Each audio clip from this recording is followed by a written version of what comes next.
सब साथ रहो। अब कहता है पार्टी ने अयोध्या अयोध्या अयोध्या नाम का दिया नाम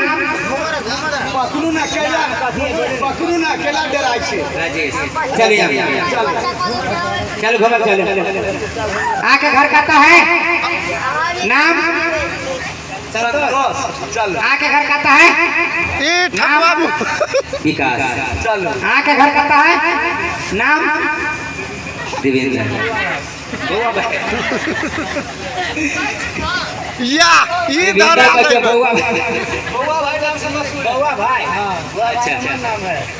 आके घर कहता है हाँ हाँ यह बरियाती कहल के तोरा ले जाय छ तो घर कहता है नाम नाम बउआ भाई मतलब हम सब नहीं बुझल बउआ भाई की भेल मुखिया नाम है ओकरा प्यार सब बउआ पहले शांत बरियाती से शांत पहले 7 घंटा सुपारी आ 7-20 रुपया लाभ हाँ धान कुटाइला हाँ ये भेल ना तरहत्ती पर चोट 7 घंटा सुपारी आ 7-20 रुपया लाभ लताम तोड़ियो बना आप बन ही है आपने बंद पैसा देते तब ना बंद लाओ ना जल्दी लाओ पैसा निकाली ना या मैन या एक गोलिया दियो ठुनका ठुनका का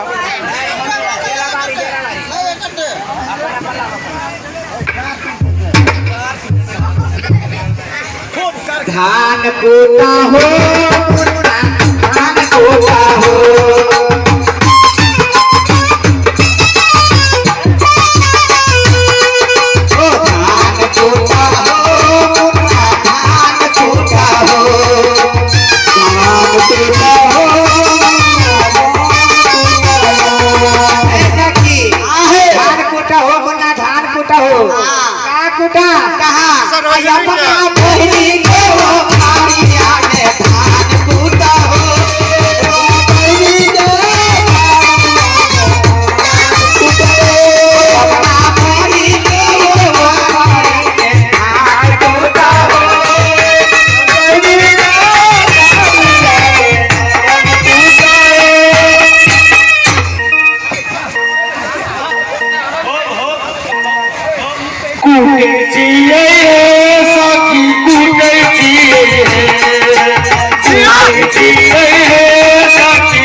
बाबरिया क्या सब नहीं गावे के ढंग तो कभी छाल के बन चलो 8 चोट गेट के मारो 8 चोट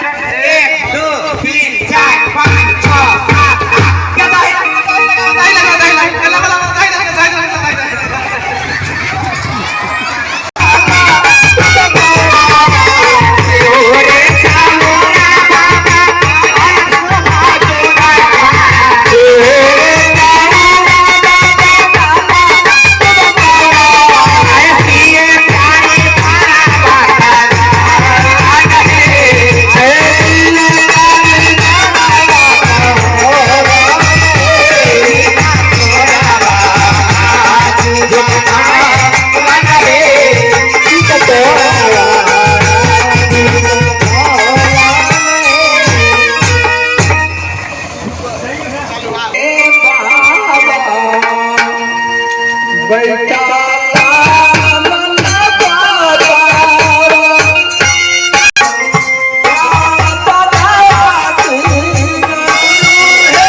तईगे क्या बसिया भट के खाए खाएंगे भाई के सीता बेटी के फुलवाले के ये जाय तईगे मन टूटिया बेटी क्या जाए बेटी के आना महीना पेटा में हमारा खाली से हो बेट बिराना होई छै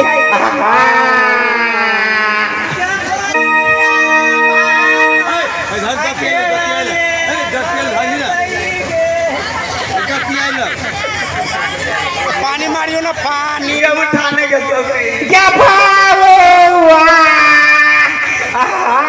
ये कहना थे क्या भावुआ कैसे खारी पेटारे घरे में रहिएगे। यदि आप चाहते हैं संध्या एंटरटेनमेंट के सभी ऑडियो वीडियो देखें तो चैनल को सब्सक्राइब जरूर करें और बेल आइकन को दबाना ना भूलें।